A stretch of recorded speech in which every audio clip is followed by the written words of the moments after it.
नमस्कार सबैजनालाई। आज म विशेष भिडियो लिएर आइसकेको छु।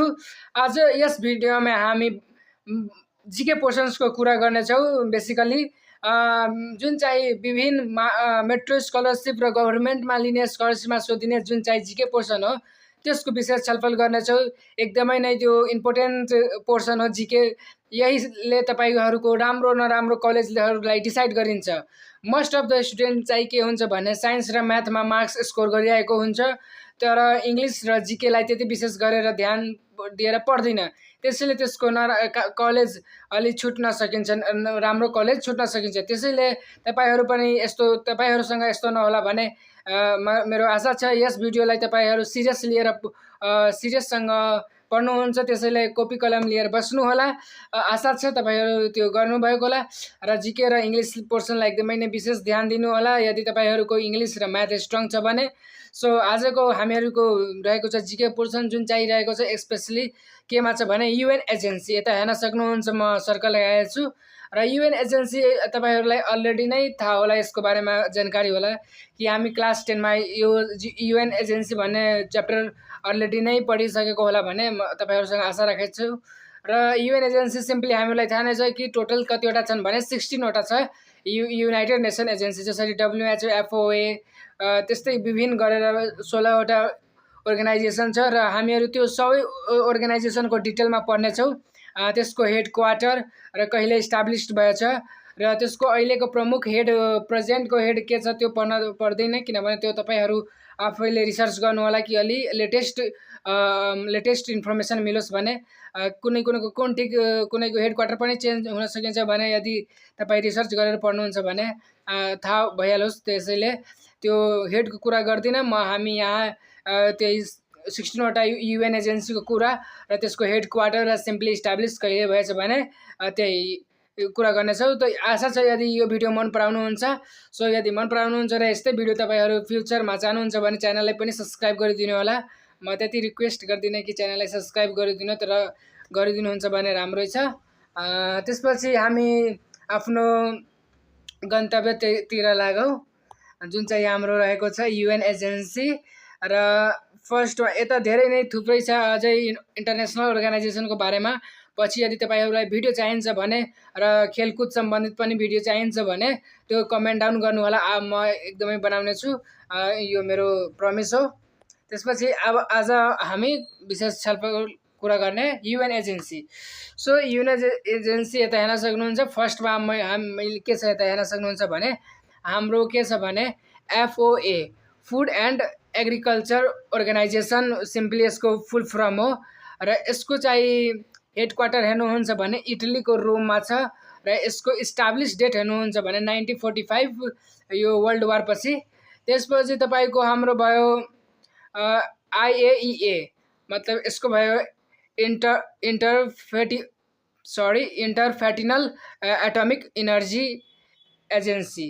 सो के भयो भने इन्टरफ्याटिनल एटमिक इनर्जी एजेन्सी। यसको चाहिँ कहाँ छ भने हेड क्वार्टर त हाम्रो भियनाको अस्ट्रेलियामा छ। यो चाहिँ कहिले इस्टाब्लिस्ड भएछ भने 1957 यता हेर्नुहुन्छ। त्यसपछि हाम्रो रहेको छ ICAO international civil aviation organization, simply यसको फुल फर्म रहेको छ। यो चाहिँ क्यानाडाको मोन्ट्रियलमा छ, मोन्ट्रियलमा।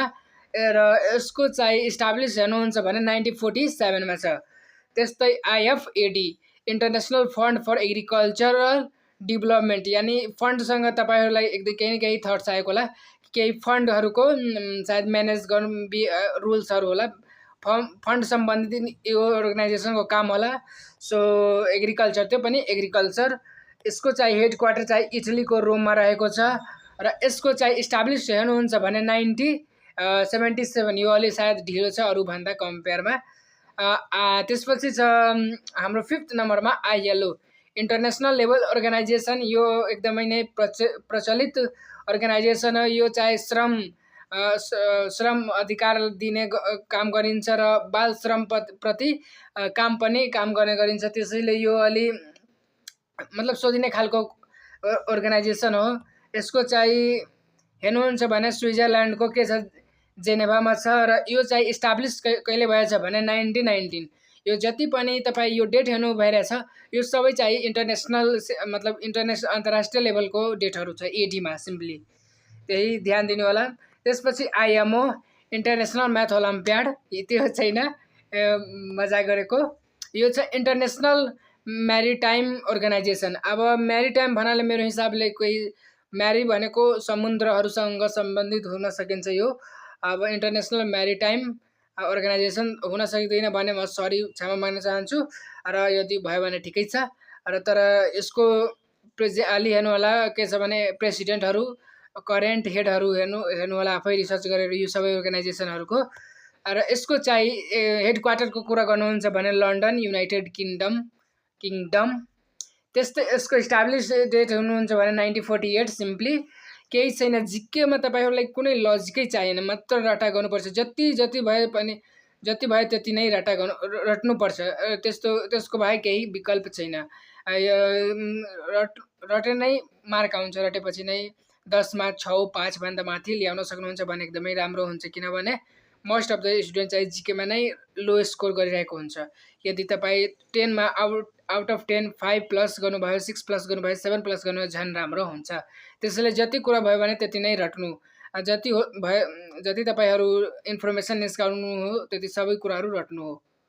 त्यसपछि छ हाम्रो 7th नम्बरमा रहेको छ इन्टरनेसनल मोनेटरी फन्ड, जुन चाहिँ वासिङटन डिसीमा छ युएसए, र 1945। यो भयो हाम्रो के छ 7वटा अर्गनाइजेसन। र यता छ हाम्रो के छ 8 नम्बरमा हाम्रो रहेको छ आइटियु भन्नाले इन्टरनेसनल टेलिकम्युनिकेसन्स युनियन। यसको छ फेर जेनेभा र स्विजरल्यान्डको जेनेभा भन्ने ठाउँमा, र यसको चाहिँ इस्टाब्लिस 1865, एकदमै नै छिटो भएछ यो सायद अरूभन्दा। युनेस्को छ, यो एकदमै पपुलर अर्गनाइजेसन हो, यो पढेको होला नै। यो separate UNESCO ILO transparency corruption index त्यस्तो त्यो भ्रष्टाचार नाप्ने संस्थाहरूको त्यो सबै इम्पोर्टेन्स छ, त्यो सबै लर्न गर्नु होला। यसको चाहिँ फुल फर्म के छ भने united nation educational scientific and agriculture organization. र यसको चाहिँ कहाँ छ हेडक्वार्टर भने प्यारिसको फ्रान्सको प्यारिस, सिम्पल सरी प्यारिस। एकदमै नै इफेल टावरले प्रचलित छ, एकदमै राम्रो ठाउँ हो। आई थिङ्क यो चाहिँ क्यापिटल हो प्यारिस। र त्यसपछि यसको हेडक्वार्टर हेर्नुहुन्छ भने 1945, जहाँ हेडक्वार्टर यसको डेट हेर्नुहुन्छ भने इस्टाब्लिस डेट अलि माफ गर्नु होला। र 10 नम्बरमा छ हाम्रो आइपियु युनिभर्सल पोस्टल युनियन। यसको चाहिँ अलि स्विजरल्यान्ड छ तर बर्न छ कि यस्तै होला, यो अलि तपाईँ आफूले रिसर्च गर्नु होला। र यस्तो के हुनुहुन्छ भने इस्टाब्लिस डेट हेर्नुहुन्छ भने 1947 सिम्पली। त्यसपछि WBG वर्ल्ड ब्याङ्क ग्रुप, र यसको हेडक्वार्टर रहेको छ हाम्रो वासिङटन डिसी युएसए, र यो चाहिँ इस्टाब्लिस भएको छ 1945। त्यसपछि हाम्रो आयो WIPQ world intellectual property organization. यो चाहिँ कहाँ रहेको छ स्विजरल्यान्डको जेनेभामा। र यसको चाहिँ तपाईँ हेर्नुहुन्छ भने 1947मा छ, 1947 होइन सरी 74। त्यसपछि हाम्रो 13 नम्बरमा रहेको छ WMO वर्ल्ड मेट्रोलोजिकल अर्गनाइजेसन, जुन चाहिँ स्विजरल्यान्डको जेनेभामा रहेको छ। र यसको चाहिँ इस्टाब्लिस हेर्नुहुन्छ भने कहिले स्थापना भएछ भने 1950। र हाम्रो 14 नम्बरमा रहेको छ UNWTO United nation world tourism organisations. यो चाहिँ स्पेनको म्याड्रिड भन्ने ठाउँमा छ। यसको चाहिँ इस्टाब्लिस डेट हेर्नुहुन्छ भने 1974। त्यस्तै गरेर हाम्रो 15 नम्बरमा छ UNODC united nation office on drugs and crimes, नामले नै काम चिनिन्छ। त्यसपछि चाहिँ यो सेम छ भियना, अस्ट्रेलियाको भियनामा। र अस्ट्रेलियामा फरक छ, यो पनि ध्यान दिनु होला, नत्र टिक लगाएर गयो। लाग्छ कि म त गरेछु, तर त्यही 1 मार्क्सले कलेज डिस्क्वालिफायर हाम्रो कलेज। त्यस्तै यो कुराहरू पनि ध्यान दिनु होला। त्यस्तै यसको चाहिँ इस्टाब्लिस डेट भने 1997 मा छ। त्यसपछि WHO 16 नम्बरमा एकदमै नै प्रचलित, यो सबैलाई थाहा होला, एकदमै बच्चादेखि लिएर बुढोसम्म। किनभने कोभिड-19 को टाइममा यही अर्गनाइजेसनको एकदमै नै के छ भने क्रुसियल रोल थियो, एकदमै नै इम्पोर्टेन्स रोल खेलेको थियो कोभिड-19 को बेला। वर्ल्ड हेल्थले नै सबैलाई भ्याक्सिनहरू प्रोभाइड गर्ने यसको जिम्मेवारी थियो। त्यही वर्ल्ड हेल्थ अर्गनाइजेसन हेर्न सक्नुहुन्छ स्विजरल्यान्डको जेनेभामा। र यो लास्ट कहाँ चाहिँ इस्टाब्लिस भयो, मतलब कहिले इस्टाब्लिस भएन, 1948 मा इस्टाब्लिस भयो। त यो भयो हाम्रो UN एजेन्सीको 16 वटा अर्गनाइजेसनहरू। यदि तपाईँहरू अझै छ यसको अझै सार्क कन्ट्रीको मेम्बर, सार्कको मेम्बरहरूको बारेमा यदि त्यो अरू पनि जीके टपिकमा सिम्पल भन्नुहुन्छ भने, यदि भिडियो चाहनुहुन्छ भने कमेन्ट डाउन गर्नु होला। म पक्कै नै भिडियो बनाउने छु त्यो टपिकमध्ये, त्यो टपिकमाथि। विशेष मेरो लास्टमा के छ एउटा टिप्स भने, तपाईँहरू म्याक्सिमम के गर्नु हो भने MCQ प्र्याक्टिस गर्नुहोस्।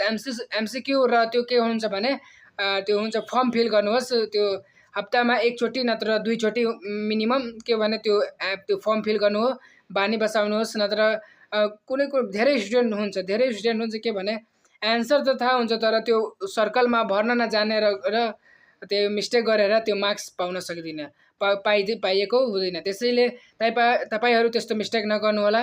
अहिलेदेखि नै त्यो तपाईँहरू हप्तामा 1 चोटि या 2 चोटि त्यो फिल गर्नु होला, सर्कलमा फिल गर्न सिक्नु होला। एकदमै नै त्यो पनि इम्पोर्टेन्ट हो। यो त हाम्रो प्रिपरेसन भयो, त्यहाँ हाम्रो रिप्रेजेन्ट कसरी गर्ने, त्यो कसरी सर्कल लगाउने, त्यहाँ निर्भर हुन्छ हाम्रो मार्क्सहरू। त त्यो विशेष त्यही कुराहरू ध्यान दिनुहुन्छ भने म आफ्नो एक्सपिरियन्स भनौँ भने म ठ्याक्कै भन्यो कि मेरो 80 नत्र 81 आउँछ भने म फिक्स थियो, त्यति नै आयो। म धेरै नै त्यो सर्कलको प्र्याक्टिस गरेको थिएँ। तपाईँहरू पनि गर्नुहोला भने मलाई आशा छ। यदि कुनै भिडियो चाहियो भने सिम्पली कमेन्ट डाउन गर्नु होला, म छु नै। सो आजको लागि बिदा लिन चाहन्छु। जय किसान, जय नेपाल।